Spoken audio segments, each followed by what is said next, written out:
அன்பான சகோதர சகோதரிகளே, அதிகாலை நேர வணக்கம். இன்றைய நாளுக்கான உயிருள்ள தேவனுடைய ஜீவனுள்ள வார்த்தை என்னவென்றால், ஏசாயா 52 அதிகாரம் 11 வசனம். புறப்படுங்கள், புறப்படுங்கள், அவ்விடம் விட்டு போங்கள், அசுத்தமானதை தொடாதிருங்கள், கர்த்தருடைய பாத்திரங்களை சுமக்கிறவர்களை அதன் நடுவிலிருந்து புறப்பட்டு உங்களை சுத்திகரிங்கள். ஆமேன். இந்த கர்த்தருடைய வசனத்தை கேட்டுக்கொண்டிருக்கிற தேவ ஜனங்களை நாம் ஆழமான சுத்திகரிப்பு செய்ய வேண்டும். நம்முடைய பாவங்களை அறிக்கையிட்டு கர்த்தரிடமாக மன்னிப்பு கேட்க வேண்டும்.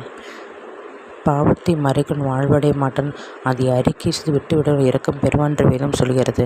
ஆகவே நம் ஆழமான சுத்திகரிப்பை நம்முடைய ஆவி, ஆத்மா, சரீரத்தை இயேசு ரத்தத்தை கொண்டு நாம் சுத்திகரித்து பாவத்தை விட்டு மனம் திரும்பி நம் கர்த்தரிடமாக உண்மையாக நேர்மையாக அவருடைய நடந்து கொள்ளுமானால் கர்த்தருடைய வாக்குத்தத்தங்கள் நம் வாழ்க்கை நிறைவேற அவர் சித்தமுள்ள இருக்கிறார்.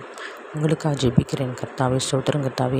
அதிகாலை உன்னை தேடுகிற மக்களாக, அதிகாலையில் உம்மை நோக்கி தகப்பனை ஆராதிக்கிற, துதிக்கிற, வேதத்தை தியானிக்கிற மக்களாக நாங்கள் ஒவ்வொருத்தரும் ஆண்டவரை மாற வேண்டும் அப்பா. குறிப்பாக வாழை பிள்ளைகள், ஆண்டவர் பெண் பிள்ளைகள், படிக்கிற பிள்ளைகள், தகப்பனை எல்லோரும் தகப்பனை நீர் வைத்திருக்கின்ற தேவ சித்தம், தேவ திட்டம் அவங்க வாழ்க்கையில் பூர்வமாக நிறைவேற வேண்டும் அப்பா. ஸ்தோத்திரம் கர்த்தாவே. கீழ்ப்படுகிற பிள்ளையாக மாறி தகப்பனை ஸ்தோத்திரம். கர்த்தருடைய சிந்தனை, கர்த்தருடைய கற்பனைகளை கைக்கொண்டு உம்முடைய வழி நடக்க வேண்டுமாய் நாங்கள் ஜெபிக்கிறோம்ப்பா. ஸ்தோத்திரம் கர்த்தாவே. நம்முடைய ரகசிய வரைக்கும் இப்போ எங்கள் ஒவ்வொருவரையும் எடுத்துக்கொள்ளப்பட தகப்பன எங்கள் ஒவ்வொருவரையும் சுத்திகரிங்க. எங்களை ஆண்டவரை ஸ்தோத்திரம். அசுத்தத்துக்கு நீங்களாக விலக்கி பாதுகாத்து கொடுங்க ராஜா. தீங்கை காணாதிருக்க திருப்பத்துங்க ராஜா.